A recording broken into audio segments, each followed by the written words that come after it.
Nocturno, un espacio donde les ofrecemos importante información, entrevistas y opinión, bajo la conducción de Leonidas Castro. Bienvenidos.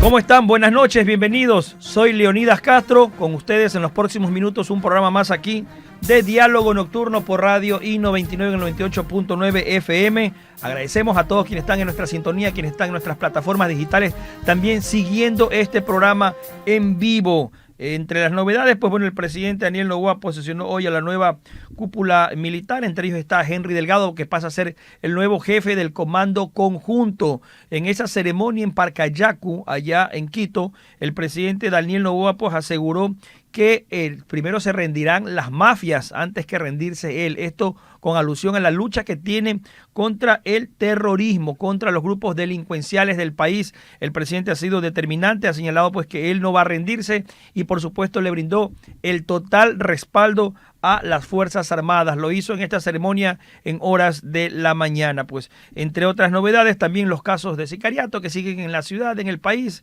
Por supuesto hoy se registraba uno en San Borondón, allá en el sector de La Puntilla. La policía está investigando, aclarando este hecho con un ciudadano que fue asesinado en horas de la mañana en estas zonas residenciales de acá de la provincia del Guayas, allá en La Puntilla, en San Borondón. Entre otras novedades, pues por supuesto también a nivel internacional sigue la tensión Estados Unidos, Venezuela cada vez más fuerte y pues el presidente Donald Trump ha señalado que podría conversar con Nicolás Maduro, obviamente para buscar una salida por las buenas, y si es también por las malas, pues también la buscará y todo aquello estará bien, tanto que hable con Maduro y si él no quiere hablar pues y quiere por las malas, pues dijo el presidente Trump que también estará bien. En cambio en Perú, entre las novedades que se han registrado, fue condenado a 14 años el expresidente Martín Vizcarra, 14 años de prisión por el delito de cohecho. La corrupción se castiga en Perú y por supuesto pues se espera también que se replique aquello en el Ecuador. Estamos a esta hora de la noche. Agradecerle a Miguel Robalino por estar con nosotros. Miguel es experto petrolero, consultor energético. Miguel, ¿cómo está? Buenas noches. Lo saluda Leonidas Castro. Leonidas, buenas noches. Un saludo cordial a usted, a la radioaudiencia. Siempre para mí es un honor estar en este prestigioso medio. Estimado Miguel, un gusto compartir con usted y quiero empezar justamente con la situación petrolera del país. ¿Cómo termina finalmente? Este día se conocía la renuncia del gerente de Petroecuador, la salida de él y justamente ya hay un encargo, una funcionaria que está encargada. ¿Cómo ve el tema de conseguir ese rubro que quería el presidente Daniel Noboa del gobierno de 500.000 barriles? Me parece que todavía nos falta, estamos en más de 400.000, pero tal vez no se llegaría a esa meta de llegar a los 500.000 barriles diarios de producción petrolera. Una industria que no tiene un plan estratégico en funcionamiento, una industria que no tiene planes de inversión consecutivos, una industria que no tiene sus planes de desarrollo, es decir, cuando yo establezco mi plan de desarrollo en los campos petroleros, tienen tres aristas. La primera es cómo voy a incrementar producción petrolera, el segundo, cómo voy a repotenciar la infraestructura petrolera y el tercero, lógicamente, cómo voy a hacer exploración para recuperar reservas. Es decir, bajo ese esquema, que es lo lógico y así actúan las empresas, lógicamente, Petroecuador no está actuando. En menos de 2 años, 7 gerentes, es un tema que ya los ecuatorianos lo vemos, yo lo veo ya prácticamente como una burla hacia el país, una irresponsabilidad total, porque un promedio de 7 gerentes, es decir, a una media de 3 meses por gerente, para hacer un promedio ponderado, es absurdo que una empresa de esta magnitud, donde los niveles gerenciales, que son los más importantes, en primer lugar, tienen que llegar a esos puestos por méritos. Y los méritos es no solo ser un técnico, tiene que tener muchísimas características como ser un conocedor de la industria, tener una visión empresarial, tener muchísima ética, honestidad y sobre todo tener hasta una visión geopolítica. Y tener un factor importante que se llama credibilidad. Entonces es muy difícil que una industria funcione si aparte de no tener estos ingredientes, lógicamente no hay una política energética que le cubra, que es lo que debe tener un país, para dar las líneas de comportamiento. Ante eso, la caída de la producción petrolera es inminente y seguirá cayendo más allá de temas de fenómenos naturales como puede ser rotura de oleoductos, que de hecho ya, aparte que es un tema natural, es un tema que no se ha solucionado por negligencia y desconocimiento. La producción petrolera sigue cayendo.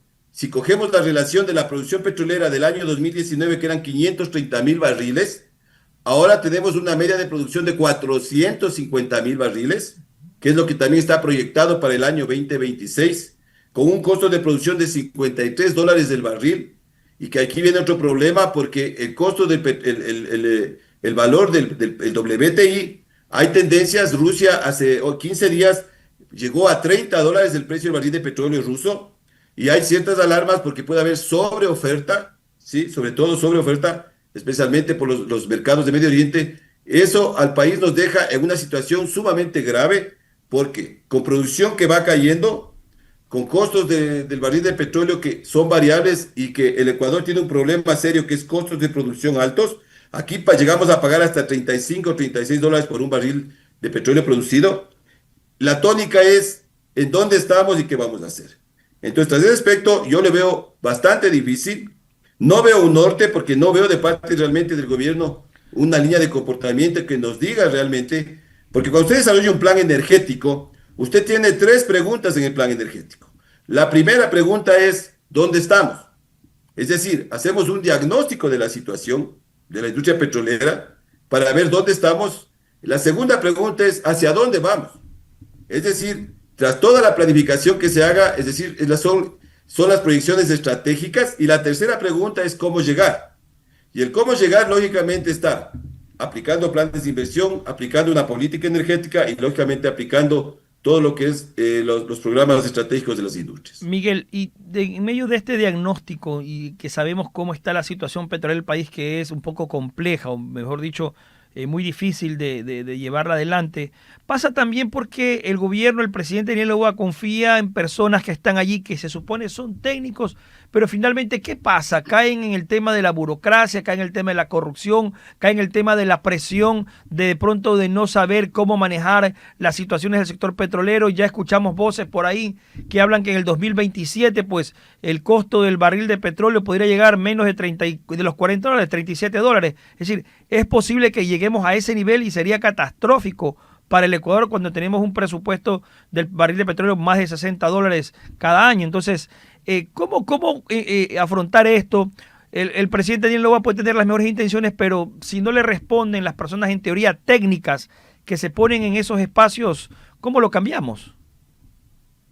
Es que primero hay que entender que si hablamos puntualmente de Petroecuador, los gerentes que han llegado no son técnicos. Ok. Si usted revisa los perfiles de los diferentes gerentes que han sido, ninguno tiene ni perfil técnico, ni formación en la industria, ni vida en la industria, porque usted debe tener una vida en esta industria.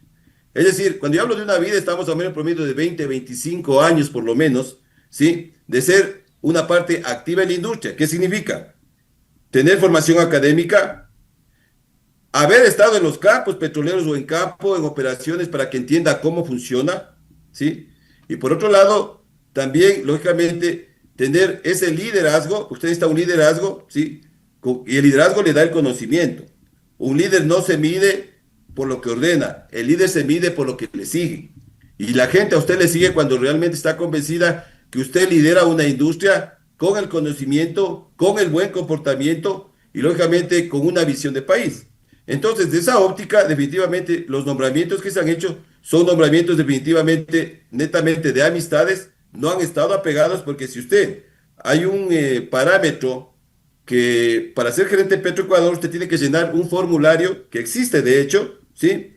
Y en ese formulario, si usted revisa, hay un puntaje, y nadie cumpliría de las personas que han llegado, porque un puntaje importante ahí es la experiencia en el sector petrolero, que creo que son mínimo 10, 15 años, y por otro lado que tenga formación específica de la industria. Entonces, si vamos viendo desde ahí, dicen que la corrupción comienza cuando usted acepta un cargo para el que no está preparado. Entonces, lógicamente, no se ha cumplido por ese lado. Por lo que nos puede venir en los precios del barril de petróleo, el tema es más allá de la volatilidad del precio, que eso es un marcador internacional, porque eso no depende de nosotros, definitivamente. Lo que tenemos que hacer como una política energética es tener costos de producción bajos. Es decir, tenemos que comenzar a producir, es decir, hacerle más eficiente a la industria y más efectiva. Y con costos de producción bajos definitivamente podemos protegernos de caídas del precio y nos beneficiamos de subidas del precio. Pero más allá de eso también hay que entender que no hay una visión de país en la línea energética, no hay una política energética que nos diga hacia dónde vamos. En la segunda pregunta, cuando yo dije, en un plan energético, la segunda pregunta es, ¿hacia dónde vamos? Correcto. ¿Sí? Entonces, no nos están diciendo hacia dónde vamos en la parte de producción, hacia dónde vamos en la parte de industrialización. Nuestras refinerías están prácticamente paradas, no industrializamos, importamos más.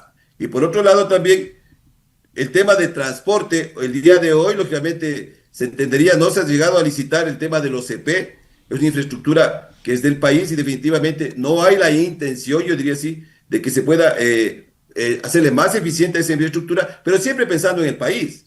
Es decir, en esa fase de transporte que es muy importante también, ¿cómo le hago eficiente a toda mi infraestructura? ¿Cómo Miguel, soluciono claro, los problemas de las variables? Claro, Miguel, y justamente lo que está tratando el Ecuador es ver el tema petrolero, el tema minero.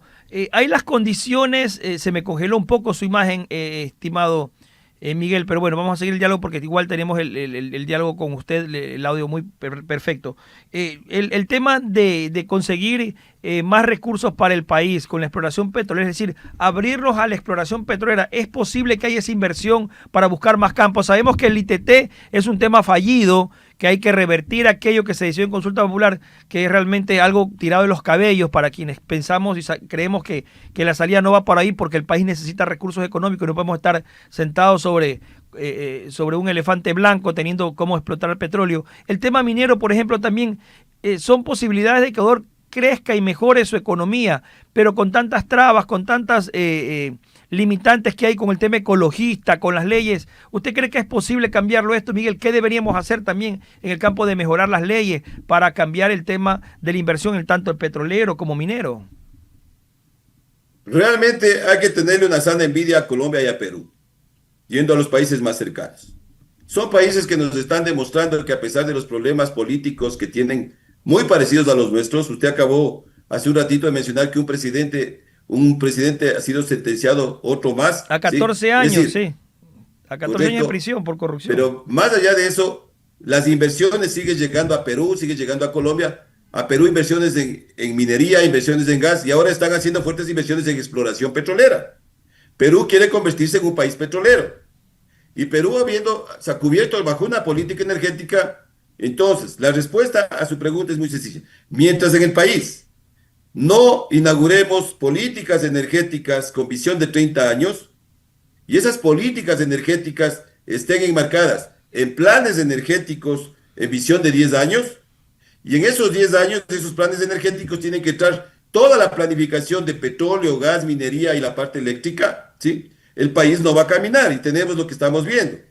Ventajosamente no ha habido apagones, pero no se ha solucionado el problema eléctrico. Ese es un tema que hay que tener claro. Entonces aquí hay un tema que mientras no inauguremos esa política energética real, con un liderazgo fuerte, especialmente de la cartera de energía, ¿sí? Que haya el conocimiento, que haya el apoyo de un gobierno decidido a darnos un giro a los sectores energéticos, va a ser muy difícil. Va a ser muy difícil porque definitivamente no hay una línea de comportamiento, no hay un diseño energético del país. ¿Cuál tiene que ser el diseño energético? El diseño energético tiene que ser arrancar de un punto importante que es cubrir primero el abastecimiento. Es el primer compromiso que debe tenerse una política energética. ¿Cómo cubro el abastecimiento? El segundo ítem en un diseño energético es cómo diseño mi soberanía energética, es decir, cómo los recursos naturales que tengo como materias primas logro industrializar por un lado y sacarle la mejor rentabilidad a petróleo, al gas, a la minería, inclusive a la parte eléctrica. Entonces, si no hay esta política energética, yo le veo muy difícil, y estas políticas energéticas no funcionan ni en 2, ni en 4, ni en 3 años. Colombia, en el año 2003, cuando llegó el presidente Uribe, recordemos, y llegó a hacer el cambio a Ecopetrol de Colombia, que era una empresa que tenía los mismos problemas de Petroecuador, o quizás peores, y ha sido un proceso de más de 20 años.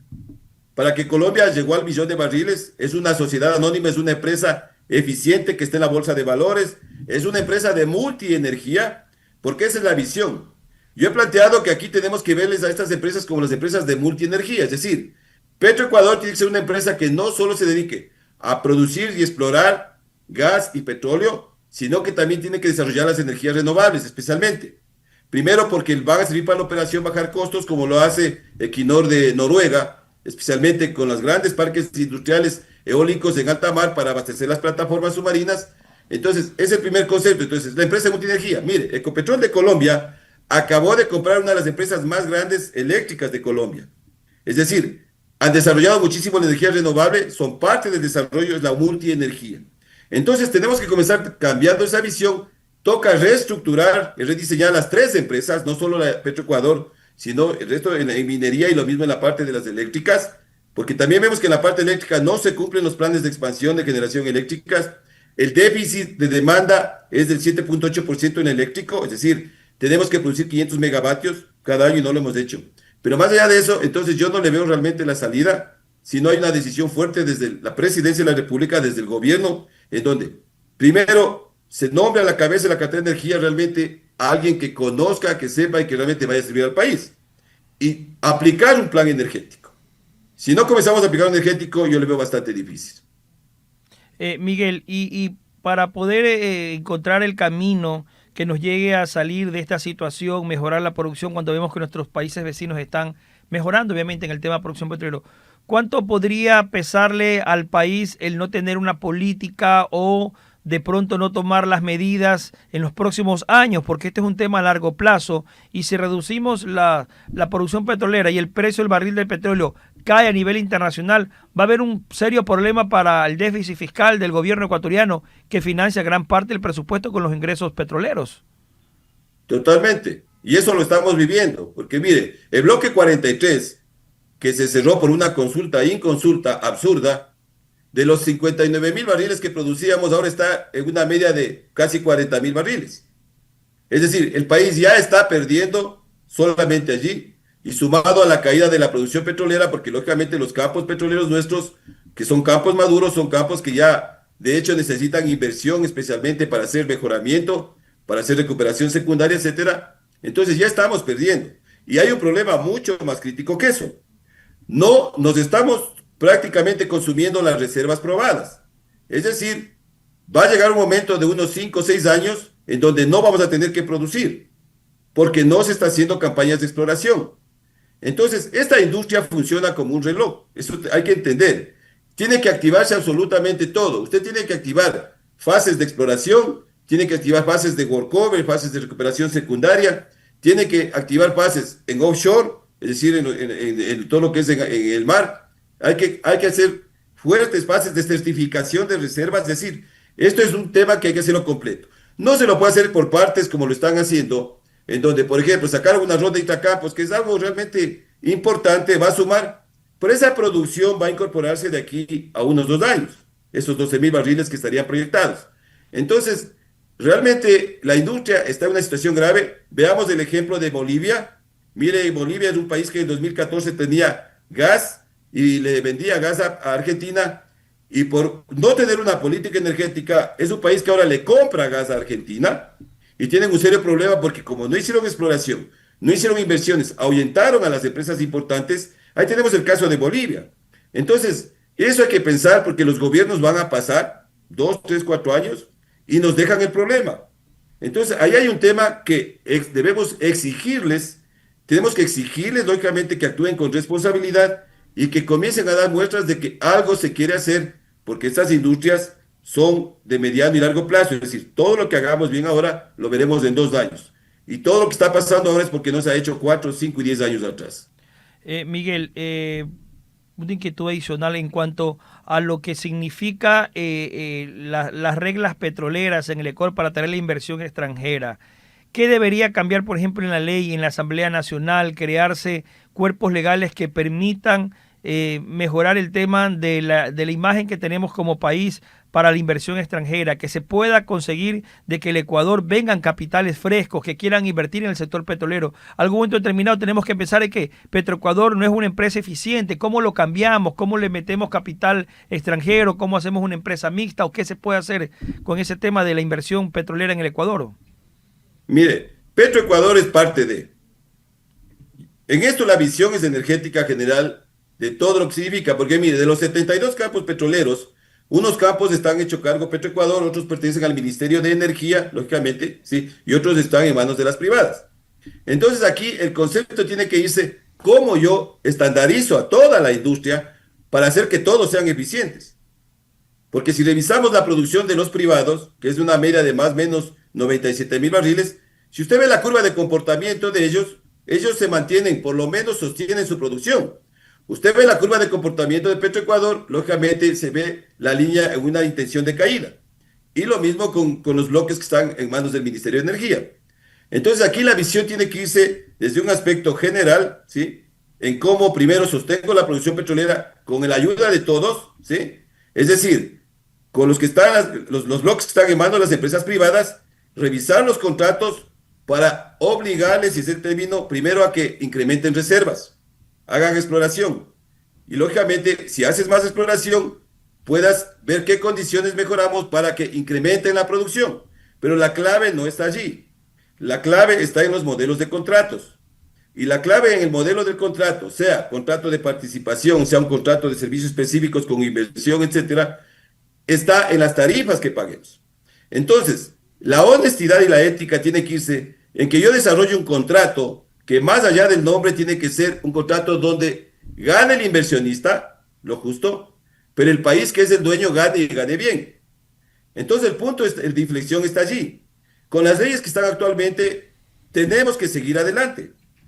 Y para atraer la inversión, contestando su pregunta, tenemos que primero recuperar la buena imagen o la buena reputación, que no la tenemos. Porque aquí una consulta popular sacó un bloque petrolero importante, ¿sí? Y eso a cualquiera inversionista le ahuyenta y le asusta. Aquí hay un tema, que como no hay una política muy bien establecida, una política energética, ¿sí? Entonces no se pueden definir caminos donde el inversionista vea que viene a un país, que venga el gobierno que venga, lógicamente se van a cumplir las reglas de juego. Entonces, desde esa óptica tiene que irse, y desde esa óptica tenemos que buscar con el carácter de urgente, yo digo es de urgente, es decir, aquí no podemos esperar a mañana, de urgente, comenzar a trabajar con un plan energético, que es lo que yo siempre venía planteando, con un plan energético para comenzar a dar los diferentes nortes. Y tenemos otro problema serio, tenemos el problema de la industrialización, estamos prácticamente con las refinerías paradas, lo que significa más importación de combustibles, bajar justamente el porcentaje de la seguridad energética, cuando la visión con una política energética tiene que ser la siguiente: tenemos que comenzar a entrar a la era de la industrialización. Es un buen negocio producir petróleo, pero un mejor negocio es industrializarlo. Entonces, si esa es la visión de un gobierno, todos sabemos hacia dónde vamos. Y de ahí viene el camino en la planificación, modernizar refinerías en 10 años, pero por lo tanto, hacer acuerdos internacionales con refinadores, como se pretende hacer con la refinería de Talara en Perú. Es decir, una refinería de Perú, sin ser un país petrolero, tiene una refinería de conversión profunda, o sea, es una refinería moderna. Perú nos está dando muchos ejemplos, Colombia muchos ejemplos. La pregunta es, ¿qué pasa en el Ecuador y por qué estamos así? Entonces, aquí sí hay responsables, y los responsables son la línea política que se ha metido en la línea técnica, y esa es la parte que los gobiernos deben separar para darnos un norte seguro. Gracias a Miguel Robalino, experto petrolero, analista petrolero, por supuesto, por haber estado con nosotros. El camino es largo, no es fácil, pero hay que tomar decisiones y esperemos justamente que el gobierno nacional empiecen a cambiar algunos temas en la parte petrolera. Gracias, Miguel, y que tenga una buena noche. Un saludo cordial. Gracias. Ahí estaba ese diálogo extenso que hemos tenido con Miguel Robalino, experto petrolero, analizando la situación del país, hacia dónde vamos, justamente lo que hay que hacer y algunos temas que quedan pendientes. Nos despedimos aquí en Diálogo Nocturno. Recuerde seguir en nuestra sintonía. Tenemos más, por supuesto, aquí en I-99 a partir de las 6 de la mañana.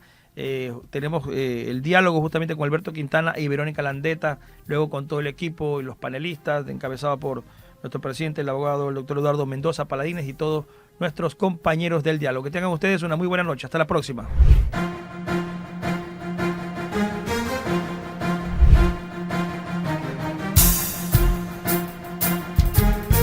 I-99 presentó Diálogo Nocturno. Hasta la próxima.